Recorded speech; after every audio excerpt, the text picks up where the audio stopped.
آج میری زندگی کا سب سے اہم دن تھا۔ آج میں بہت خوش تھی، اتنی خوشی کہ خود کو ہواؤں میں اڑتا ہوا محسوس کر رہی تھی۔ اور کیوں نہ خوش ہوتی، جو سب سے پہلا خواب دیکھا تھا آج وہ تکمیل پا گیا تھا۔ آج میں ایس پی کے عہدے پر فائز ہو گئی تھی اور آج ہی میں نے اپنی ڈیوٹی سنبھالی تھی۔ جب میں اپنے آفس میں آئی تو میرے ٹیبل پر فائلوں کا ڈھیر پڑا ہوا تھا۔ میں ایک ایک کیس کو غور سے دیکھنے لگی۔ میں نے اپنے آپ سے وعدہ کیا تھا کہ میں اپنی ڈیوٹی کو ایمانداری سے نبھاؤں گی اور اپنے فرض کو اچھے سے ادا کروں گی۔ جب میں نے گھر والوں سے اپنی خواہش کا اظہار کیا تھا کہ میں ایس پی بننا چاہتی ہوں اور پولیس ڈپارٹمنٹ جوائن کرنا چاہتی ہوں، تو میں نے ماں سے وعدہ کیا تھا کہ آپ کی اور ابو کی دی ہوئی تعلیم کو کبھی بھی نہیں بھولوں گی۔ میرے کندھوں پر اپنے وعدوں کی پاسداری کی بھاری ذمہ داری تھی، اور اس کے ساتھ ساتھ میں نے خود سے بھی عہد کر لیا تھا کہ ہر مظلوم کی فریاد رسی کروں گی اور جو بھی بے گناہ اس جیل میں سزا کاٹ رہا ہوگا اس کی مدد بھی کروں گی۔ یہاں تک پہنچنے کے لیے میں نے بہت سی قربانیاں دی تھیں، بہت کچھ کھویا تھا، زندگی کے ہزار رنگوں سے ہو کر گزری تھی۔ اس لیے مجھے بہتر غریبوں کے مسائل کو کون سمجھ سکتا تھا۔ سائلین کی فائلیں دیکھتے ہوئے ایک فائل میرے ہاتھ میں آئی تو اسے دیکھ کر میری آنکھیں جیسے ساکت ہو کر رہ گئی۔ اس فائل پر نام، معلومات اور تصویر دیکھ کر میں کسی اور جہان میں پہنچ گئی۔ مجھے یقین نہیں آ کہ میں کتنی دیر کے جو میں دیکھ رہی ہوں وہ سچ ہے، مگر ایسا کیسے ہو سکتا ہے؟ یہ تصویر ایمان کی تھی، اور وہ اس جیل میں کیا کر رہی تھی؟ اسے کس جرم کی سزا ملی تھی؟ میں جلدی سے وہ ساری معلومات پڑھنے لگی۔ جیسے جیسے میں کیس کی ہسٹری پڑھتی جا رہی تھی، میری آنکھیں حیرت کی زیادتی سے پھٹنے کے قریب ہو گئی تھیں۔ دل تھا کہ بے چین تھا۔ ایسا کیسے ہو سکتا ہے؟ ایمان جیسی نازک مزاج، ہنس مکھ اور محبت کرنے والی لڑکی ایسا کیسے کر سکتی ہے؟ اتنا بڑا گناہ، اتنا بڑا جرم، وہ قتل جیسے گناہ کی مرتکب کیسے ہو سکتی ہے؟ وہ بھی اپنے شوہر کا قتل، جس کے ساتھ وہ بے پناہ محبت کرتی تھی، جس کے لیے اس نے سارے گھر والوں سے لڑ جھگڑ کر سب کو ناراض کر لیا تھا اور اس کے ساتھ شادی کر کے اپنی الگ ہی دنیا بسا لی تھی۔ وہ شادی کے بعد کتنی خوش تھی۔ جب بھی مجھ سے ملتی تھی تو اس کی مسکراہٹ دیکھ کر میں ہمیشہ اس کے دائمی خوشیوں کے لیے دعا کرتی تھی۔ نہ جانے کیوں مجھے ڈر لگتا تھا کہ ایمان کی خوشیوں کی مدت عارضی ہے۔ مجھے وہم ستاتے تھے کہ میری یہ دوست شاید مجھ سے بچھڑنے والی ہے، شاید اسے خوشیاں راس نہیں آئیں گی۔ اور پھر ایک دن جب ایمان ہماری زندگی سے ہمیشہ کے لیے اوجھل ہو گئی، کتنے ہی وقت تک میرا اس سے رابطہ نہیں ہو سکا۔ اس کا نمبر بند تھا، اس نے گھر بدل لیا تھا، یہاں تک کہ اس نے اپنے ماں باپ سے بھی ملنا جلنا چھوڑ دیا تھا۔ کچھ دن پہلے جب وہ آخری بار ملی تھی تو وہ بہت زیادہ اداس تھی۔ کہنے لگی، میرا دل چاہتا ہے کہ اپنے ماں باپ اور خاندان والوں سے دور چلی جاؤں۔ جب بھی اپنے ماں باپ کے گھر آتی ہوں تو یہ لوگ میرے شوہر کو برا بھلا بولتے ہیں، اور میرے بھائیوں نے تو میری پسند کی شادی کو تانا بنا کر رکھ دیا ہے۔ آج اس کی اپنے بھائی کے ساتھ لڑائی ہوئی تھی اور وہ اس بات پر بہت ہی زیادہ دکھی تھی۔ وہ بار بار یہی کہہ رہی تھی کہ میں آج کے بعد اس گھر میں کبھی نہیں آؤں گی، ان لوگوں سے کوئی رابطہ نہیں رکھوں گی۔ مجھے اس بات پر حیرت ہوتی تھی کہ جب وہ اس رشتے پر خوش ہے اور اسے اپنے شوہر سے کوئی مسئلہ نہیں ہے، تو پھر اس کے گھر والے کیوں بار بار اس سے اس بات پر تانے دیتے ہیں اور اسے تنگ کرتے ہیں؟ کیا ان کے لیے اپنی بیٹی کی خوشی سے بڑھ کر بھی کچھ اور عزیز ہو سکتا ہے؟ اس دن کے بعد ایمان کبھی بھی اس محلے میں نہیں آئی تھی۔ مجھے بہت دکھ ہوا تھا کہ اس نے اپنے گھر والوں کے ساتھ ساتھ مجھے بھی چھوڑ دیا تھا۔ ہماری بچپن کی دوستی تھی اور اس نے پلٹ کر میری خبر تک نہ لی اور اپنے رابطے کے سارے راستے بند کر دیے۔ کچھ دن تک تو میں اسے یاد کرتی رہی، مگر پھر میں نے اپنی زندگی کی مصروفیات میں بھول بھال گئی تھی، اور یوں بھی میں نے ٹیچنگ کرنے کے لیے اسکول جاتی اور واپسی پر اپنے امتحان کی تیاری کرتی۔ میرے پاس تو آرام کے لیے بھی وقت کم ہوتا تھا۔ ایسے میں ایمان کی یاد کو کیسے دل سے لگا کر رکھ سکتی تھی؟ اور اب وہ پورے 1 سال کے بعد میرے سامنے تھی، اور اب اس حال میں کہ میں اسے پہچان نہیں پا رہی تھی۔ وہ فائل دیکھ کر میرا دل بے چین ہو گیا تھا۔ میں نے انسپیکٹر کو اپنے پاس بلایا، اس کے سامنے یہ فائل رکھی اور اس نے میرے شک کی تصدیق کر دی۔ میں جو دل ہی دل میں دعا مانگ رہی تھی کہ یہ میری دوست نہ ہو، مگر یہ وہی تھی، اور اس پر قتل کا مقدمہ تھا۔ اسے سزا ہو گئی تھی اور عمر بھر اس نے اسی جیل کی سلاخوں کے پیچھے ہی قید رہنا تھا۔ میرا دل نہیں مانتا تھا کہ ایمان ایسا کر سکتی ہے۔ میں نے انسپیکٹر پر اپنا اور ایمان کا رشتہ ظاہر کیے بغیر اسے ملنے کی خواہش ظاہر کی۔ وہ مجھے جیل کی اس بیرک میں لے کر آیا جہاں بہت ساری عورتیں جمع تھیں اور ہر کسی کے چہرے پر اپنی ہی ایک کہانی تھی۔ جیل کے کانسٹیبل نے جب بھاری لوہے کا دروازہ چڑچڑاہٹ کے ساتھ کھولا تو اندر کی حبس صدا ہوا نے میرے نتنوں میں ایک عجیب سی گھٹن بھر دی۔ میں نے قدم تو اندر رکھ دیے تھے مگر میرے دل جیسے سینے سے باہر نکلنے کو بے تاب تھا۔ سامنے بینچ پر ایک سایہ سا بیٹھا تھا، دبلا پتلا جھکا ہوا وجود۔ میں نے ہمت جمع کر کے اسے پکارا، ایمان! وہ جو دھیرے سے مڑا۔ جیسے ہی اس کی نظر مجھ پر پڑی میں ساکت رہ گئی، میری آنکھوں سے بے اختیار آنسو جاری ہو گئے۔ یہ میری وہی ایمان تھی جو پھولوں کی طرح مہکتی تھی۔ اس کے بال جو کبھی ریشم کی طرح چمکتے تھے اب بے ترتیبی سے بکھرے ہوئے اور سفید لٹوں سے بھر چکے تھے۔ اس کی رنگت زرد پڑ چکی تھی اور آنکھوں کے گرد اتنے گہرے حلقے تھے کہ لگتا تھا وہ برسوں سے کوئی سو نہیں ہے۔ وہ محض ایک سال میں کسی صدیوں کی بوڑھی عورت کی مانند لگ رہی تھی۔ اس کی ہڈیاں نکل آئی تھیں اور ہاتھوں میں وہ تھر تھراہٹ تھی جو صرف شدید صدمے یا بیماری میں آتی ہے۔ مجھے روتا دیکھ کر وہ بھی تڑپ اٹھی، اس کی آنکھوں میں آنسو کا ایک طوفان امڈ آیا۔ میں نے آگے بڑھ کر اسے اپنے گلے سے لگا لیا۔ وہ میرے کندھے پر سر رکھ کر اس طرح پھونک پھونک کر روئی کہ دور دور دیوار ہل اٹھے۔ اس کی سسکیوں میں ایک ایسی بے بسی تھی جو لفظوں میں بیان نہیں ہو سکتی تھی۔ میں نے اسے خود سے الگ کیا اور لرزی آواز میں پوچھا، ایمان یہ سب کیا ہوا؟ تمہاری یہ حالت کیسے ہوئی؟ تم نے یہ کیا کر دیا؟ تم قتل کیسے کر سکتی ہو؟ اور وہ بھی اپنے شوہر کا؟ تم تو اسے اس قدر دیوانہ وار محبت کرتی تھی تو تم اسے کے بغیر ایک پل جینے کا بھی سوچ نہیں سکتی تھی۔ پھر یہ سب کیسے ہوا؟ ایمان نے میری وردی کو دیکھا، میرے رتبے کو دیکھا اور پھر ہچکچا لیتے ہوئے کہنے لگی، تم یہاں کیسے آئی ہو؟ تمہیں میرے بارے میں کس نے بتایا؟ کیا تم اب بھی مجھ سے دوستی کا رشتہ نبھانے آئی ہو یا ایک پولیس افسر بن کر مجھ سے سوال کرنے آئی ہو؟ میں نے اسے ماتھے پر اور ہاتھ رکھا، ایمان میں یہاں تمہاری دوست بن کر آئی ہوں۔ آج میں نے تمہاری فائل دیکھی، تمہارا نام اور تصویر دیکھ کر میں خود کو روک نہیں سکی۔ مجھے سب سچ سچ بتاؤ، میں تمہاری مدد کرنا چاہتی ہوں۔ ایمان نے ایک گہری سانس لی، اس کی آنکھیں دور خلاب میں گھورنے لگیں جیسے وہ ماضی کے ان بھیانک مناظر کو دوبارہ دیکھ رہی ہو۔ اس نے کہنا شروع کیا، تم جیسے میری محبت سمجھتی تھی وہ میرے لیے ایک ڈراؤنا خواب بن گئی تھی۔ جس شخص کے لیے میں نے سب کچھ چھوڑا، شادی کے کچھ ہی عرصے بعد اس کا اصلی چہرہ میرے سامنے آ گیا۔ وہ کوئی عام انسان نہیں تھا بلکہ ایک نہایت خطرناک اور مجرم پیش شخص تھا۔ وہ منشیات کا اس قدر عادی تھا کہ اسے اپنے ہوش و حواس تک نہیں رہتے تھے۔ اس کے دن کا آغاز نشے سے ہوتا تھا اور رات کا اختتام گناہوں پر۔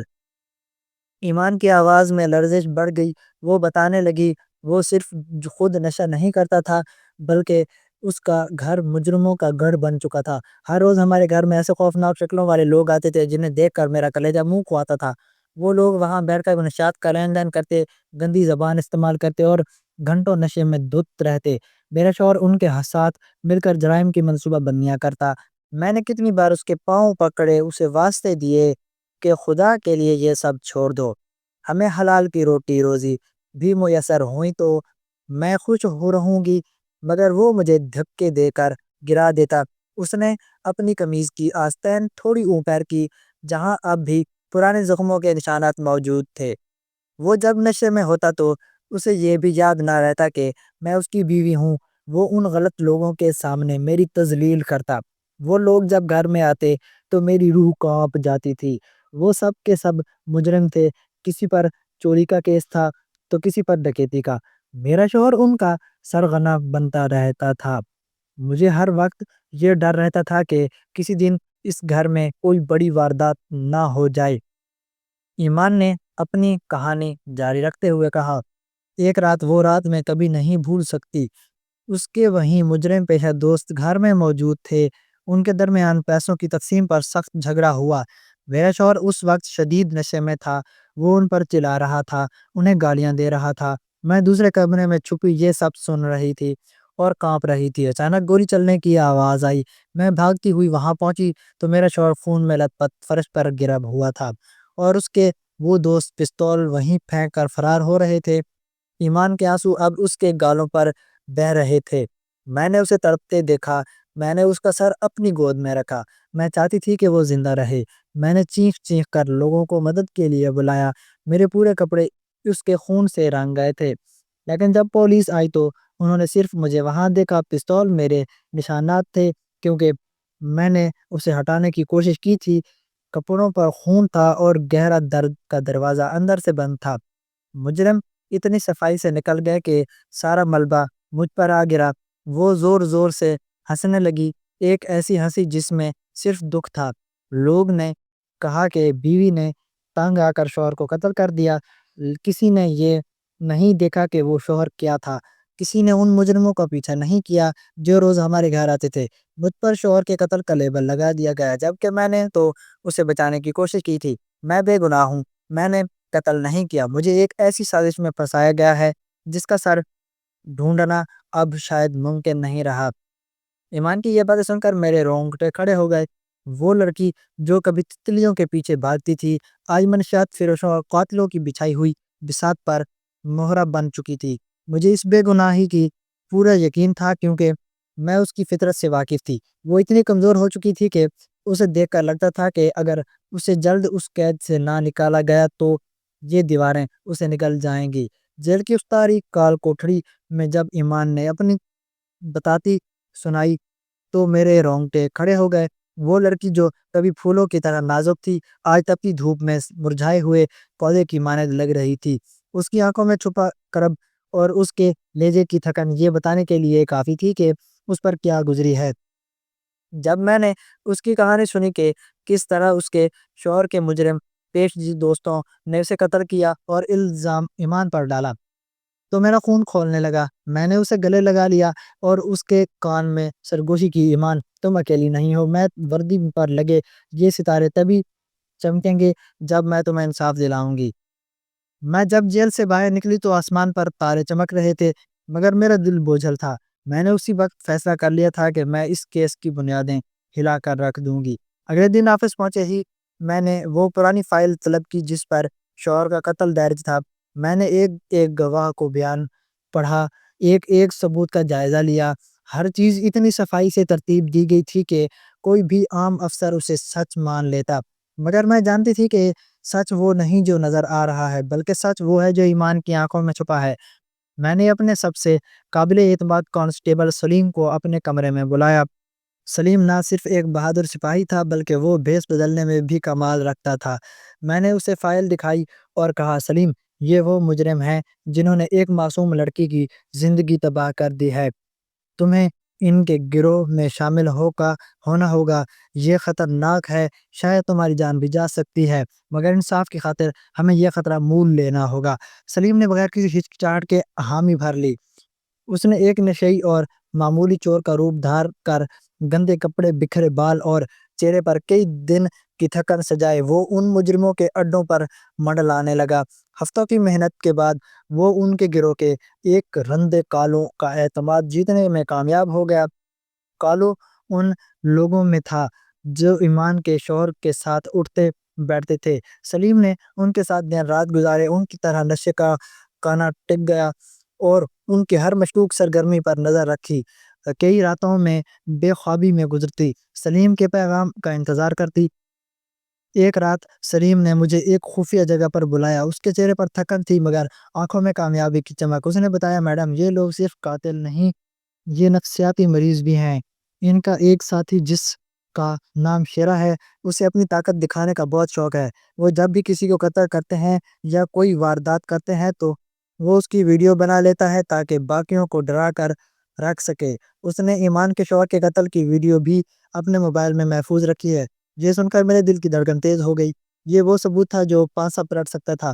سلیم نے اپنی جان پر کھیل کر ایک رات جب وہ سب نشے میں دھت بے ہوش پڑے تھے، شیرہ کا موبائل حاصل کیا اور وہ ویڈیو اپنے موبائل میں منتقل کر لی۔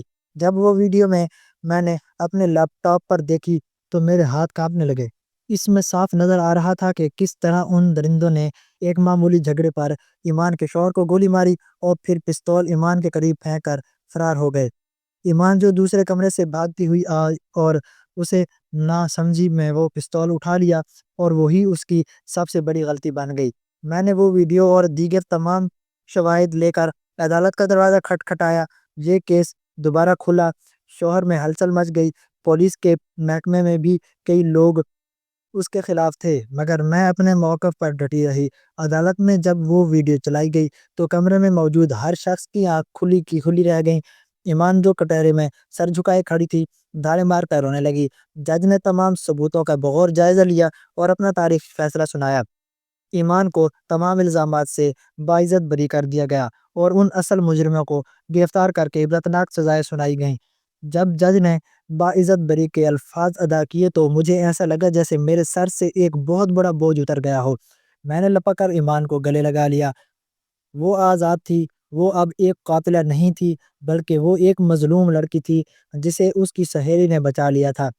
میں نے سوچا تھا کہ ایمان کی رہائی کی خبر سن کر اس کے گھر والے خوشی سے نہان ہو جائیں گے۔ میں نے اسے لے کر اس کے آبائی محلے پہنچی۔ وہاں کی گلیاں ویسی ہی تھیں، مگر لوگوں کے دل میں بدل چکے تھے۔ جب ہم ایمان کے گھر کے سامنے رکے تو محلے دار کھڑکیوں سے جھانکنے لگے۔ ایمان کا بھائی باہر نکلا، اس کے چہرے پر خوشی کی بجائے غصہ تھا۔ میں نے کہا، دیکھو بھائی، تمہاری بہن بے گناہ ثابت ہو گئی ہے، اسے گلے لگاؤ۔ مگر اس کے بھائی نے ایک سرد نگاہ ایمان پر ڈالی اور کہا، ہمارے لیے یہ اسی دن مر گئی تھی جب اس پر یہ تہمت لگی تھی، ہمیں اس کی بے گناہی سے کوئی سروکار نہیں۔ معاشرے سے آپ بھی شک کی نظر سے دیکھے گا اور ہم اپنی عزت داؤ پر نہیں لگا سکتے۔ اسے لے جائیں یہاں سے، ہمارا اس سے کوئی رشتہ نہیں۔ ایمان کی آنکھوں میں جو تھوڑی بہت چمک تھی وہ پل میں بھر میں بجھ گئی تھی، وہ ٹوٹ کر بکھری رہی تھی۔ اس کے اپنے والد نے بھی دروازے کے پیچھے سے اسے باہر آ کر نہیں دیکھا۔ میں نے ایمان کا ہاتھ مضبوطی سے تھاما، میرا دل خون کے آنسو رو رہا تھا۔ میں نے ان کے گھر والوں سے کہا، آج آپ نے ایک معصوم بیٹی کو ٹھکرا کر اپنی چھوٹی سوچ کا ثبوت دیا ہے۔ یاد رکھیے گا، ایمان اب اکیلی نہیں ہے، یہ میرے گھر رہے گی، میری بہن بن کر۔ میں ایمان کو اپنے سرکاری بنگلے پر لے آئی۔ وہاں کا ماحول پرسکون اور ہرا بھرا تھا۔ میں نے اس کے لیے ایک بہترین کمرہ تیار کروایا اور اسے وہ تمام سہولیات دیں جو ایک عزت دار خاتون کو ملنی چاہیے۔ شروع کے چند ماہ ایمان خاموش رہتی تھی، وہ راتوں کو اٹھ کر رونے لگتی، اسے اب بھی جیل کی سلاخوں کا وہم ہوتا۔ میں نے اس کی نفسیاتی مدد بھی کی اور اسے ہر پل یہ احساس دلایا کہ وہ محفوظ ہے۔ اسے کبھی ماضی میں گم ہونے کے لیے اکیلا نہیں چھوڑا۔ میں نے اسے مشورہ دیا کہ وہ اپنی پڑھائی مکمل کر لے یا پھر کوئی ہنر سیکھ لے جس کو وہ استعمال میں لا کر اپنے پیروں پر کھڑی ہو جائے۔ ایسا نہیں تھا کہ میری سہیلی مجھ پر بھاری تھی، بلکہ میں یہ چاہتی تھی کہ اس کے دل میں کسی قسم کا احساس محرومی نہ رہے۔ وہ ہر وقت احساس سے ندامت کی وجہ سے جھکی نظروں کے ساتھ رہتی تھی۔ اسے لگتا تھا کہ جو کچھ بھی ہوا ہے اس میں اسی کی غلطی ہے۔ نہ وہ محبت کے چکروں میں پڑتی، نہ اپنی پڑھائی بیچ میں چھوڑ دی، نہ اس کے گھر والے ناراض ہوتے اور نہ یہ سب ہوتا۔ میں نے اسے احساس سے نکالنے میں بہت مدد دی۔ میرے مشورے پر ہی اس نے یونیورسٹی میں داخلہ لے لیا تھا اور اپنی پڑھائی کو دوبارہ سے شروع کر لیا تھا۔ میں اسے اپنے ساتھ سیلون میں لے کر گئی، اس کی اچھی سی بالوں کی کٹنگ کروائی، اسے مال میں لے کر گئی تاکہ وہ اپنی مرضی کی شاپنگ کر سکے۔ میری ذرا سی محنت کے بغیر وہ پہلے جیسی ایمان بن گئی تھی، بالکل وہی ایمان ہم سب کے سامنے آ کے ساتھ جو اس کا ماضی تھا، ہنس مکھ خوش اخلاق۔ میں نے اسے احساس دلا پا کہ جو کچھ بھی غلط ہوا ہے اس میں اس کی کوئی غلطی نہیں تھی، وہ زندگی کا ایک غلط فیصلہ تھا اور ایک غلط فیصلے کو پوری زندگی پر مہیا نہیں کر سکتے۔ وقت گزرتا گیا اور ایمان کی زخم بھرنے لگے، اس کی رنگت میں نکھار آنے لگا اور اس کی وہ پرانی ہنسی لوٹ آئی۔ اسی دوران میرے محکمے میں ایک کانسٹیبل تھا جس کا نام ارشد تھا۔ ارشد ایک انتہائی شریف نفس، ایماندار اور ہمدرد انسان تھا۔ وہ ایمان کی پوری کہانی سے واقف تھا اور اس کی ہمت کی دل سے قدر کرتا تھا۔ اس نے مجھ سے اظہار کیا کہ وہ ایمان کا سہارا بننا چاہتا ہے۔ میں نے ایمان سے اس کے بارے میں بات کی۔ وہ پہلے تو ہچکچائی، اس نے انکار بھی کیا کہ شاید وہ اپنے شوہر کو سب دے سکے، جس کا وہ حقدار ہے۔ شاید وہ کبھی اس سے محبت نہ کر سکے۔ میرے سمجھانے پر وہ مان گئے۔ ارشد کی شرافت اور خلوص دیکھ کر اس نے حامی بھر لی۔ میں نے اپنے بنگلے کے لان میں ایک سادہ اور پروقار تقریب کا انعقاد کیا۔ میں نے خود ایمان کے ماں باپ بہن بھائیوں کی جگہ کھڑے ہو کر ایمان کا نکاح پڑھوایا اور اسے رخصت کیا، اور اسے اس بات کا وعدہ کیا کہ کبھی بھی اس گھر کو غیر مت سمجھنا، ہمیشہ اس گھر کو اپنا مائکہ سمجھنا، کبھی بھی خود کو اکیلا مت سمجھنا۔ میں ہمیشہ تمہارے ساتھ رہوں، زندگی میں کچھ بھی ہو جائے، مگر میں تمہیں کبھی اکیلا نہیں چھوڑوں گی۔ آج ایمان اپنے گھر میں بہت خوش ہے۔ ارشد اسے بہت پیار دیتا ہے اور اس کی ہر ضرورت کا خیال رکھتا ہے۔ جب بھی اسے گھر جاتی ہوں اور اسے خوش دیکھتی ہوں تو مجھے اپنی کامیابی لگتی ہے۔ مجھے فخر ہے کہ میں نے صرف ایک مجرم کو سزا دلوائی، بلکہ ایک بکھری ہوئی زندگی کو دوبارہ جوڑ کر اسے ایک خوبصورت منزل تک پہنچایا۔ میری دردی کے ستارے آج واقعی چمک رہے تھے، کیونکہ میں نے ایک دوستی کا حق ادا کر دیا تھا۔